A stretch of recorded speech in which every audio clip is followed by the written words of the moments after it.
Almost 1 year ago, in episode 8 of Witness Titanic, we called to testify a survivor of the disaster by the name Daniel Buckley, one of only 60 surviving third-class men. If you recall, on the night of the sinking, he was sleeping in his cabin. He heard some terrible noise and jumped out onto the floor, and the first thing I knew, my feet were getting wet. He remembers his cabin mates laughing at him for showing concern. He mentions the closed gate on the well deck that would spawn the trapped like rats myth. He mentions boarding a lifeboat and being ordered out by officers, but that a nearby woman placed a blanket over him, thus saving his life. And he describes the final moments of Titanic as a terrible sight. It would make the stones cry to hear those on board shrieking. Well, if you ever wished to hear more about the third-class experience from someone else's perspective, you don't have many options. There are only 2 other third-class passengers who were asked to testify in 1912. 2 men who were collectively asked less than 30 questions. Also, your average third-class passenger won't have the means of Archibald Gracie or the education of Lawrence Beasley to do as they did and write a book about their experience. So, as your chairman, I wanted to once more walk with you down those third-class corridors on the night of April 14th to further our investigation into this disaster, but without inquiry testimony or published writings, I have no choice but to take you for the first time on Witness Titanic into the uncertain world of 1912 newspaper articles.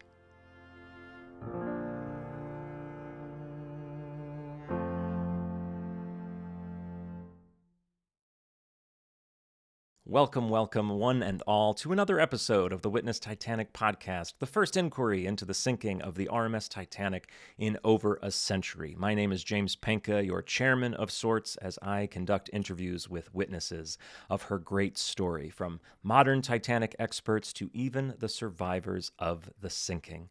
Through their testimony, I hope to bring us closer to what actually happened in April of 1912 so that we might all witness Titanic ourselves.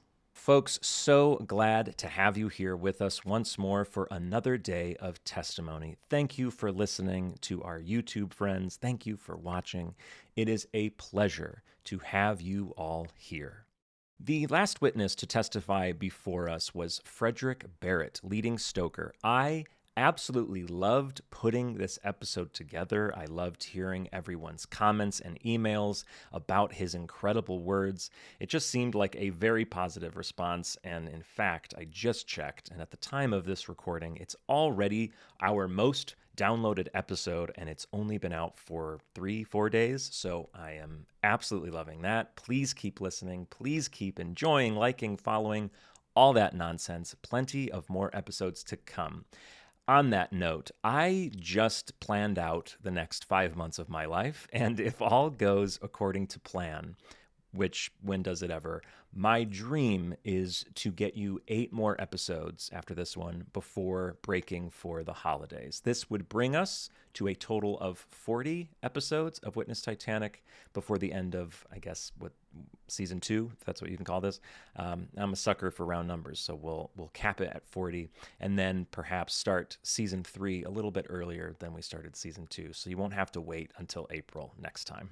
For me to keep bringing you these episodes, please consider joining the Witness Titanic Patreon. For $3, $5, or $10 a month, you can support this inquiry and enjoy a bunch of different perks along the way. You get bonus testimony, early access to episodes, the ability to vote on who we should call next to testify, and we have a lot of fun over there. In fact, all this month, we've been commemorating the first anniversary of the 2024 expedition.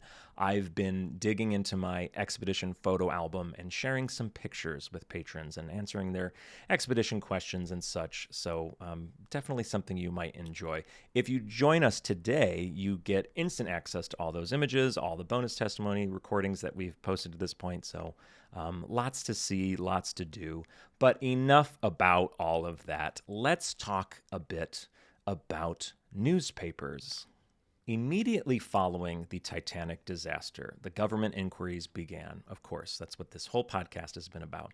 But it would be some time before they would release their final reports. Survivors would also publish books and memoirs even further down the road from that. But in those first few weeks, after the most earth-shattering event in human history to that point, people wanted to know what happened. So where do they understandably turn to? Newspapers. And boy, oh boy, do newspapers know this. The holy grail for these papers is an exclusive interview with a Titanic survivor. The money that was to be made off of just one account from the sinking was overwhelming, so much so that there were members of the press on boats flanking the Carpathia as she arrived in New York, shouting up at the survivors on deck, trying to secure that exclusive interview. It must have been absolutely madness. And because there was so much money to be made on these stories, maybe we weren't exactly fact-checking the stories. Maybe we were juicing them a little bit to make our story the most interesting one printed the following morning. Maybe we weren't even waiting for actual survivors to tell us these stories. What mattered was, if other papers have an account of the Titanic sinking, then my paper has to have one. It doesn't really matter how or where it came from. And so the overdramatic and fully fabricated Titanic stories already began to circulate the morning after Carpathia arrived in New York, if not before then. This was so prevalent at the time that even the survivors were picking up on it. Think back to what we heard from Lawrence Beasley last season of the podcast. He basically wrote his entire book about Titanic to combat all the stories and articles that he saw circulating with wrong and harmful information. He even read us an actual newspaper article that he bought in New York City that said after Titanic hit the iceberg, a wild, ungovernable mob poured out of the saloons and saw the bow was a shapeless mass of bent, broken, and splintered steel and iron. Clearly, this account did not come from anyone on board Titanic. One other favorite example of this comes from Kate Buss, another second-class survivor who saw an article featuring her testimony. Surprising, given that she had never spoken with a reporter. She said this to her family: I am reported as being under the care of physicians, and the chief drawback to my recovery is that I cannot get news from the man I love, who is doubtless crossing the continent to meet his bride. The funniest part is they describe me as a pretty young English girl. It's positive proof they never saw me. And honestly, look at how we still tell Titanic stories today. Coal fire sinks Titanic. Those articles go viral. TikToks about the switch theory. Those go viral. Someone makes an AI trailer of a fake Titanic video game that does not yet exist. That goes viral. New documentary tells new secrets never before seen. Fatal flaw. Titanic's final mysteries revealed. All these overdramatic retellings. 1912 newsmen. 2025 documentary makers. It all sort of comes from the same place. But mixed amongst these fabricated interviews, we know some of them had to be legitimate, meaning some of these articles hold some of the most valuable interviews ever conducted, and it's up to us to discern which ones those are. So today, we are going to read various 1912 newspaper articles that apparently provide the witness account of the same third-class survivor. I want you at home, at work, in the car, I want you to imagine you are living in 1912 and you are reading these papers for the first time. Would you believe this? Would you have any reason not to? And perhaps once we've read all 4 of these articles, we can look back and decide if we have actually heard from an actual survivor or not. To begin, I want you to board a train in your mind and travel to my hometown of Cleveland, Ohio, on the morning of April 20th, 1912, just 2 days after survivors arrived in New York City. Residents of Cleveland would have unrolled their copy of The Plain Dealer, the very same newspaper that was sent to my house growing up, and the following story would have been told. Charles Dahl, an Australian who took the Titanic from Southampton en route to his mother's home in North Dakota, lost in the sinking ship a wallet which contained all the money he had in the world. I was in my bed when the crash came, he said today. Without stopping to dress, I rushed up on deck and in some way, I don't know how, found myself in the water. I must have jumped. The sight was terrible. Men were fighting with women to get into the boats. I heard several shots fired around me. I was picked up by one of the boats. So, what do we think? Any red flags pop up to anybody? If you've listened to every episode of Witness Titanic, and I know a lot of you have, some of you have been listening to them twice, I hear. So, to you all, you've heard actual witness testimony from the inquiries, verified survivors. Did any of that clash with what you know to be true about the disaster? Well, I have made a list of everything that was just said, all the facts, we'll call them, that were just said in the article. I'll read them through real quick as a refresher. Did any of this stick out as a bit of a red flag to you? We learned Charles Dahl is our survivor in question. He's Australian. He lost all his money. He was in bed when the crash came. He did not dress. He just went up on deck. He found himself in the water, but doesn't know how. He must have jumped. Men were fighting women. Several shots were heard around him, and he was picked up out of the water by a boat. So most of those you can't really argue with. They're his personal experiences. We won't know if that's true, that he lost all his money or he was in bed when the crash came. But the one that sticks out to me, I don't know about you, is men were fighting women. That's a big claim to make, especially considering that most survivors we've spoken, all survivors that we've spoken to on this podcast and most testimonials you'll ever hear say quite the opposite, that the men were stoic and brave and there was no panic on board. There was no, things weren't the way that you would expect them to be, as Lawrence Beasley sort of says. So men were fighting women to get into the boats. That's my red flag on that article. Now let's board that train again and go just a few hours west to Chicago, where Chicagoans are waking to a similar article. Let's see how they compare.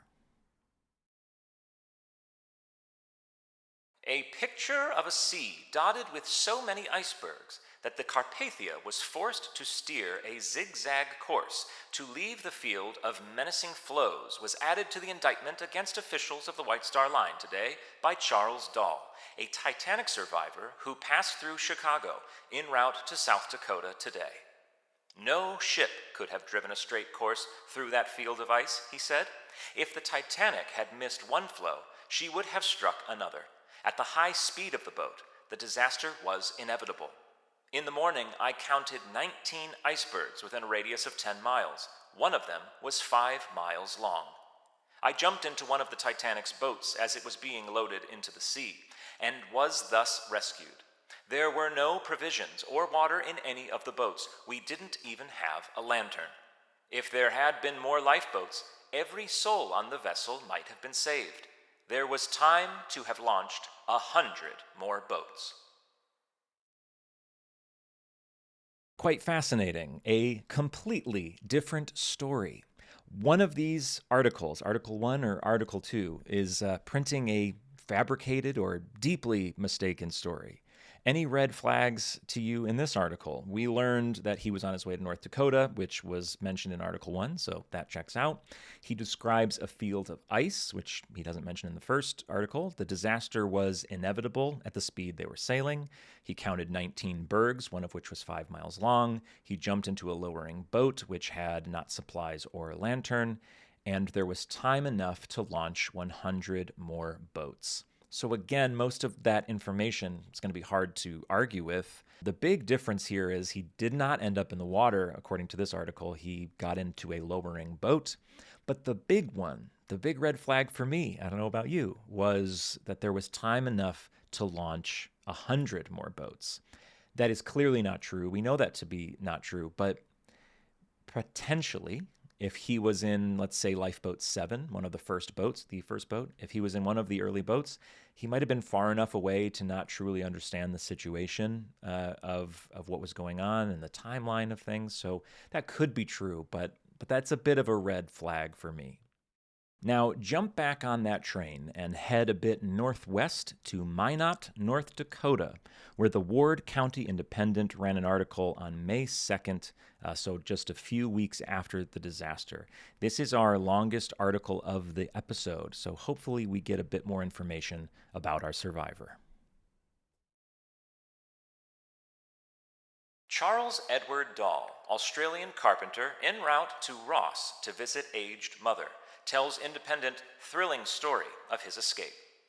Charles Edward Dahl, one of the comparatively few male survivors of the Titanic, which went down with more than 1,700 souls, passed through Minot Tuesday en route to Ross, North Dakota, where he is visiting his mother, Mrs. Charlotte Dahl, and sister, whom he had not seen for 25 years.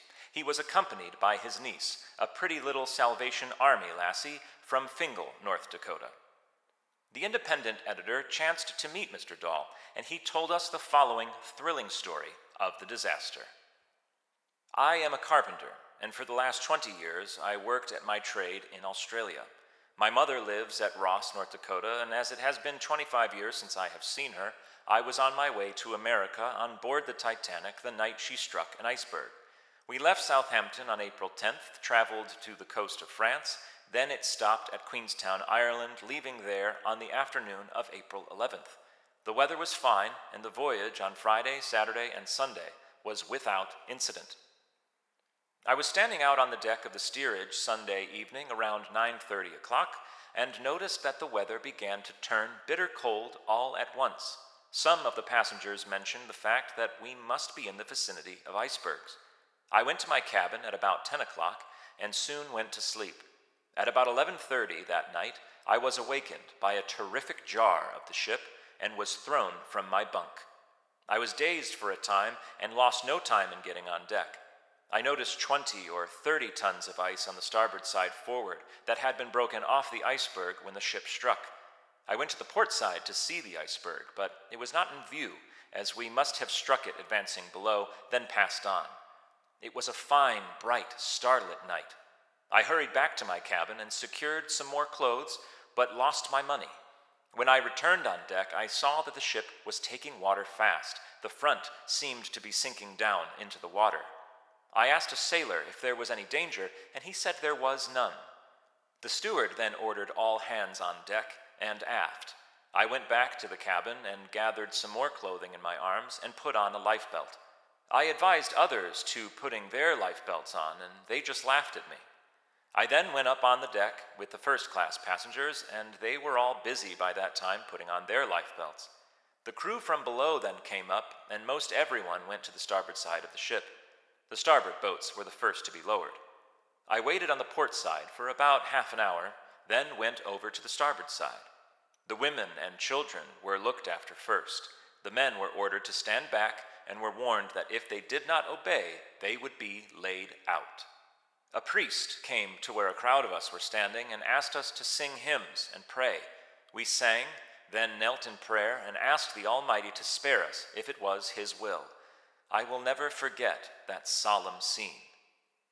One man who jumped into a lifeboat against orders was grabbed by the neck and thrown out and told that if he would do that again, he would be thrown overboard. I remained at the starboard side until the last boat, well filled, was going down the side of the ship. When it was 30 feet down, it stopped because there was another boat below that had not gotten out of the way. I asked the officer if he would have any objection to my getting in, and he told me to keep out. He said the boat was too far down. I told him that if he'd give me permission to get in, I'd do so, and he said it was okay for me to try. I knew that would be my last chance. I grabbed one of the ropes and, getting my leg around it, slid down to the boat, which already contained people, mostly men, as the women had all been cared for. I will admit that the boat was pretty full, but there was room for me. One of the fellows wanted to chuck me out, but I told him I had permission from the officer, and they let me remain. The boat below us was having trouble, as they did not know how to unfasten the ropes. The women below us were afraid our boat was coming right down on top of theirs, and I never heard such screaming in all my life. We kept lowering, and finally, when we were close to their boat, I asked for a knife, and being handed one, cut the rope of their boat, and it floated safely away. The sea was very calm, and we rowed 1/2 mile away from the ship.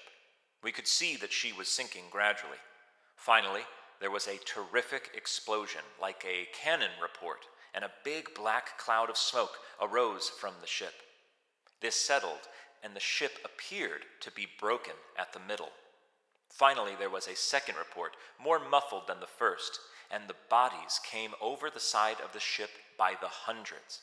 The screaming of the poor people as they floundered around in that icy water 2 miles deep was something awful, and I can hardly bear to think of it all. It seems like a horrible nightmare.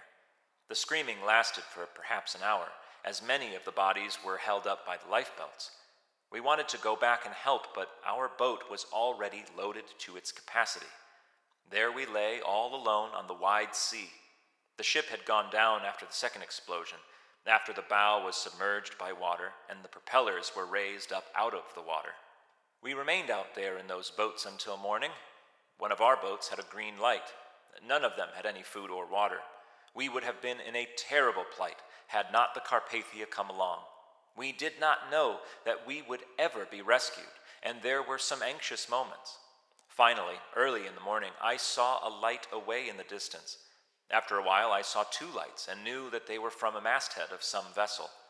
The Carpathia soon picked us up. We rowed our boats alongside of her, and the sea had become rougher, making the work a little hard. The children and women were taken on board first, then the men.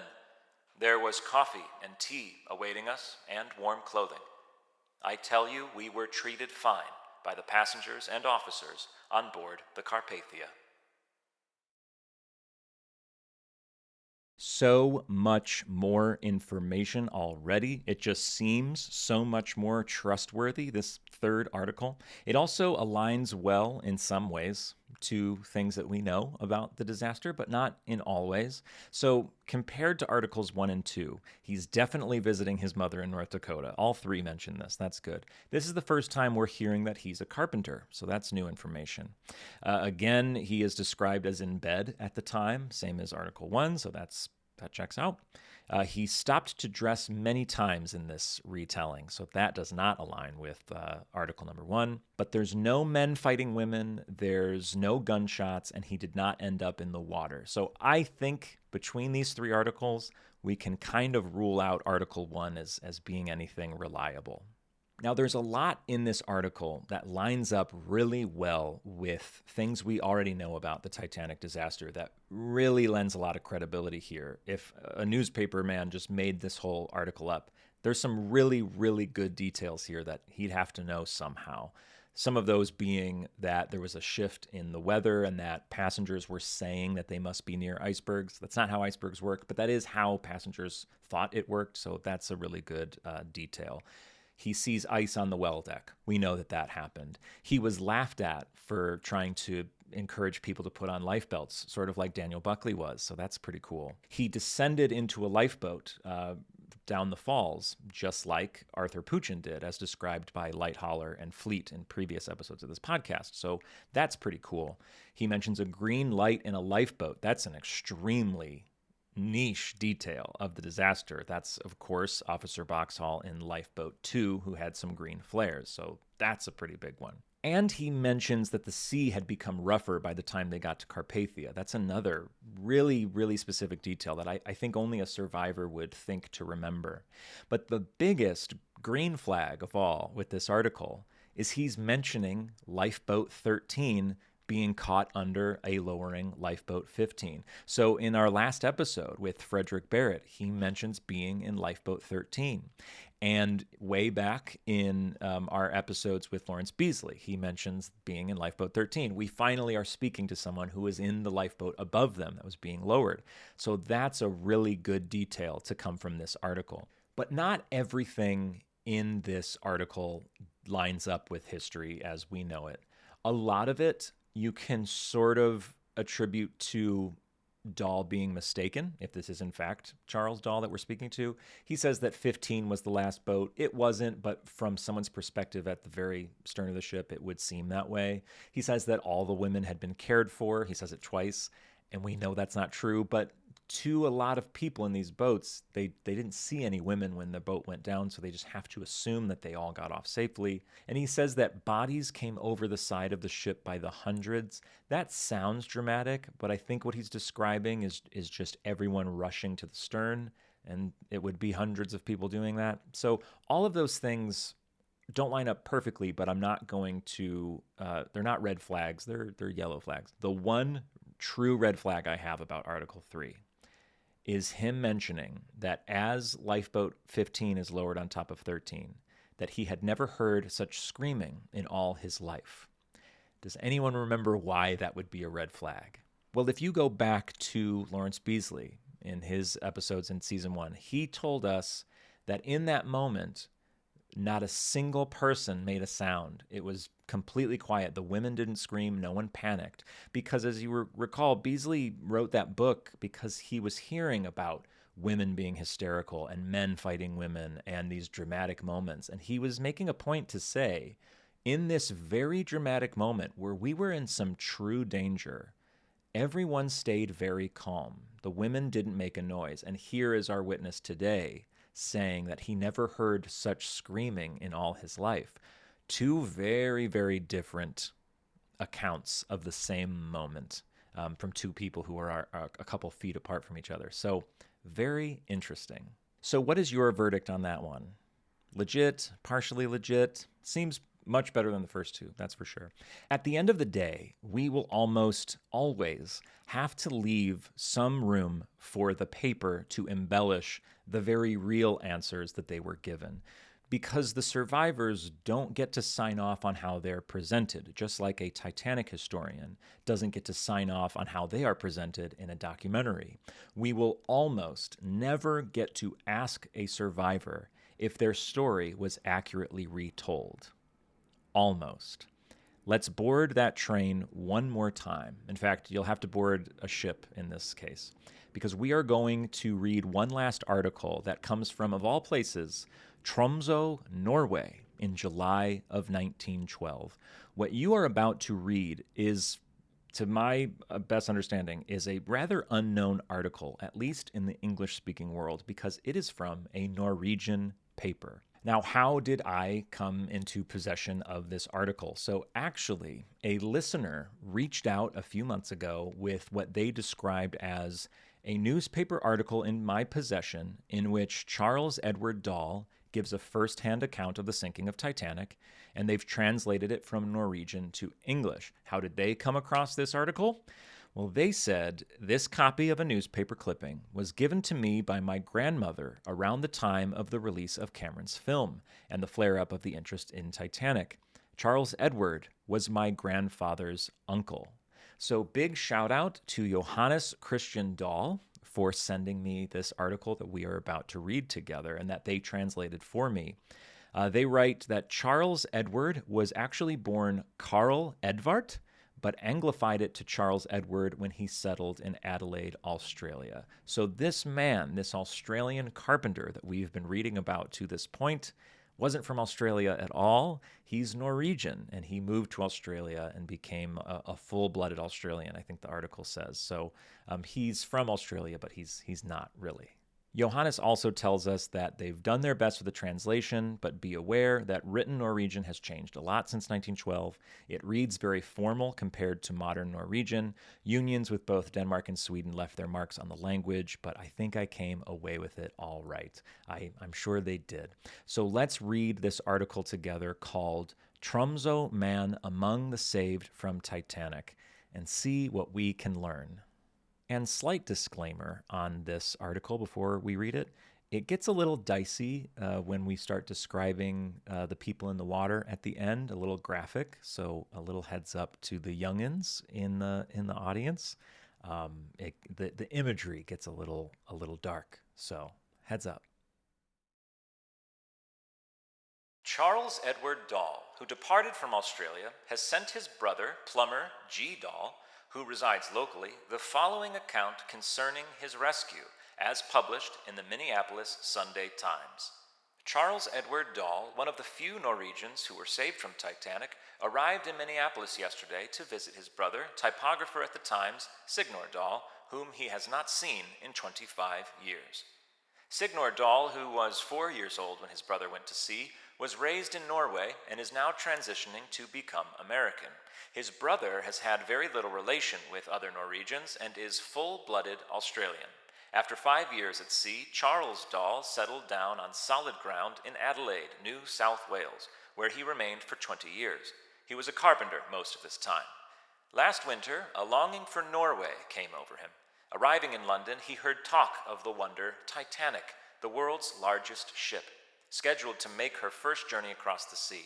To take this journey would be quite an experience and would enable him to reunite with someone more dear to him than Norway, his old mother, who lives in North Dakota with 2 of his sisters. He traveled in 3rd class. That evening, when the disaster took place, Dahl was on deck. It was so cold, he commented to acquaintances that there had to be icebergs nearby. At 10:30, he went to his bunk. Suddenly, he was thrown out of his bunk. Something was scraping against the starboard side of the ship. He was quite dazed for a period of time. He then rushed up on deck. He saw lots of ice on the starboard side, approximately 40 tons. He saw a crew member using a rope to measure if the ship was taking on water. The sailor made assurances that there was no danger, however, nonetheless used a piece of cloth to screen the onlookers from seeing that the rope was wet when he hauled it up on deck. But Dahl was an old sailor himself and understood what this meant. He acquired a life vest and went below to get additional clothing. He found it very difficult to convince people he alerted that there was actual danger. From starboard side, boat after boat was launched. Still, there was a big crowd of people. A priest arrived and asked everyone to kneel. Dahl obeyed, along with everybody else. He had come to terms with the fact that there would be no reunion with his old mother. When Dahl completely surrendered, stood up to await his demise, he saw over the railing the last lifeboat, about 30 feet down. The first officer was overseeing the lowering. A glimmer of hope went into Dahl's head. He asked the officer permission to lower himself along the rope. "Too far down, can't be done," was the reply from the officer. Dahl, with urgency, repeated his request. The officer ordered the men lowering the boat to halt for a moment. Dahl leapt over the railing, grabbed the rope, and slid downwards. There were already 82 people in the boat, 7 children, 8 women. The remaining were crew and male passengers. They shouted that the boat was overcrowded. 4 crew members wanted to throw Dahl out. Dahl, still holding onto the rope, informed the others that he had the officer's permission to board the boat.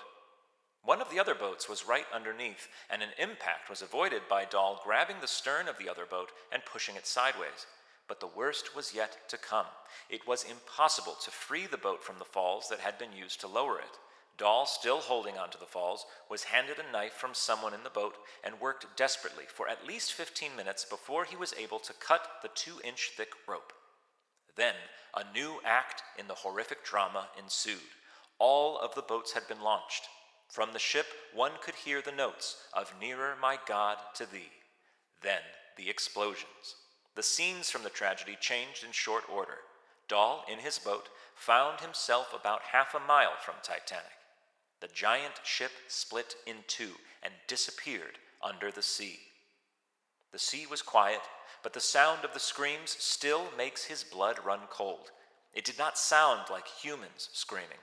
It is difficult to describe, but he mentions a comparison of thousands of lambs screaming in unified agony as the butcher's knife enters their body. Dahl entered the boat at 1:30. At 6, he boarded Carpathia.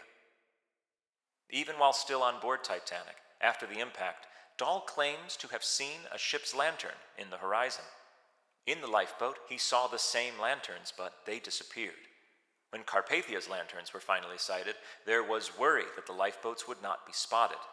Just one of the lifeboats had lanterns. Dahl had a box of matches in his pocket, and to attract attention, burned his handkerchief piece by piece. Dahl lost everything he owned with Titanic. He will now remain in America until he has made enough money to return to Australia. He received a few dollars from the Women's Committee in New York and was in the Vincent Hospital for 4 days. He has now fulfilled his original errand in America. He has visited his mother in Ross, North Dakota. So there you have it. So much great info that we can gain from this article, some of which is in the other articles, some of which is brand new information. Let's go back through and compare with the articles we've already read. So Article 1, both Article 1 and Article 4 mention reuniting with his mother, who lives in North Dakota. He lost everything he owned on Titanic, and he was in his bunk at the time. That's really the only similarities they have. No mention of ending up in the water, no mention of gunshots, no mention of men fighting with women to get into the boat. So that first article, I think we can definitively say, was a complete fabrication, maybe based off of one kernel of truth. Article 2, both of them say that he reunited with his mother in North Dakota, all that. He leapt over the railing, grabbed the rope, slid downwards. The boats were not equipped, but that's where the similarities end there. No mention of icebergs the following morning, no 5-mile iceberg, no mention of Titanic's speed making the disaster inevitable, no mention of there being time to launch 100 more boats. That article, I think we can also say, heavily embellished at the very least. Now, Article 3, clearly these are extremely similar, if not proof that they are coming from the same source.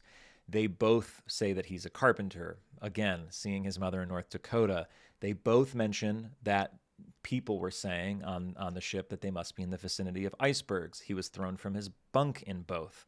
He was dazed for a time in one, and he was quite dazed for a period of time in the other, like almost the same wording even. He saw lots of ice, 40 tons in one, 20 to 30 in the other, but still pretty similar. He did ask a sailor if the ship was sinking in both, and he was assured in both that it was not. He found it difficult to alert people, and they laughed at him. He acquired a life vest and went down below. Boats left the starboard side first in both. There was a priest that appears in both. He jumped 30 feet into the boat in both. Crew members wanted to throw him out. He told them he had permission from the officers. There was a boat right underneath. Dahl cut the falls in both. Explosions in both. The ship splits in two in both, which we all know is not always the case in these sorts of things.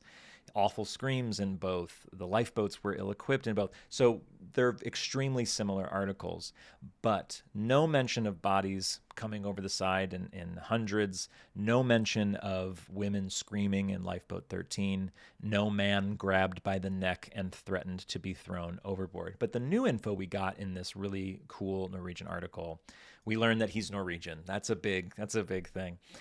He saw the mystery ship. That's not mentioned in any of the other articles. It may have slipped by you because he refers to the lights as lanterns. He sees a ship's lantern on the horizon. So he's talking about potentially the Californian. He says there's 82 people in the boat, 7 children, 8 women. And in Article 3, it just says it was loaded to capacity. I'm sure you want to know, are these accurate? Because they usually aren't. Well, Lifeboat 15 is the only lifeboat that we're aware of that was launched from Titanic fully loaded or more. Modern research would put the number at about 68, which is 3 more than the capacity of the lifeboat. No other lifeboat of the 20 lifeboats even comes close to 68 in the boat. So this is a full lifeboat. For the first time on Witness Titanic, we have a witness telling us it was fully loaded, and it actually was. There's also a mention of Nearer My God to Thee being heard, which that's news to us. But the coolest thing that I couldn't find anywhere in regards to Charles Dahl or any other survivor's account. And there's a 5th article that we're not going to read through that sort of backs all this up. It's just not the most interesting article. It's from the Manitoba Free Press. But that one doesn't mention this either. He saw a crew member using a rope to measure if the ship was taking on water, and the crew member kind of hid the rope so nobody would see if it was taking on water. I've never heard of this in any other capacity regarding Titanic. If you know of a survivor's account that mentions something like this, please let me know, because I find this interesting that I've not heard of this. What this says to me is a crew member, in order to see if water is in fact coming into the ship, potentially he's lowering a rope or like a string with a weight on it down a vent pipe to one of the forward tanks, or maybe down into the cargo hold through one of the cargo hatches. I don't know what he's doing, but it's a very interesting story that I've not heard before. Having two sources of the same-ish story, one coming from a hometown paper with such intimate details about his family, gives a lot of credibility here. These two articles, number 3 and number 4, out of the 4 that we've read, they really seem to match up, but it does sound like number 3 took some liberties. Whoever wrote it, maybe they added the screams from Lifeboat 13, maybe they added the man getting picked up by the neck and thrown out. But I will say, and I didn't notice this until reading it in full for you right now, article number 4, the language is so much more dramatic. It may be factually correct, like they're not necessarily making things up, but it's just the language is so dramatic, almost melodramatic. So they both sort of push and pull the truth a little bit, which again is just to be expected in regards to these newspaper articles. But the key here is, and the reason that we can put such credibility into this 4th article, is it was printed in a Minneapolis paper, and it claims that he arrived in Minneapolis, which makes sense because he would have gotten off Carpathian, New York, stopped in Cleveland, Chicago, Minneapolis apparently, and then on to Minot, North Dakota, and then finally Ross, North Dakota to see his mother. So it makes sense that he would stop in Minneapolis and potentially give this interview. But for all we know, it could be fabricated. But the thing that the article says right at the top, I don't know if you noticed this, the reason that the Tromsø paper was able to print this is because Charles himself sent this article to his family in Norway. So I know I said earlier that we almost never get to ask the survivor, did they print this accurately? The fact that he sent this article to his family is sort of his approval of how it was printed. So this is a rare time where we know that at least within a few percentage points, this story is accurate to what Dahl experienced. So, folks, in the search of the truth, we have gone on a journey. We literally followed in Mr. Dahl's post-sinking footsteps. We stopped, as he would have, in Cleveland, Ohio, traveled to Chicago, Illinois, then Minneapolis, Minnesota, and on to North Dakota, and our final stop was Mr. Dahl's actual home country of Norway. Because of this, I think we can say with more confidence than usual that we have heard the testimony of another Titanic survivor. I'm your chairman, James Penca. I will see you next time when our inquiry continues.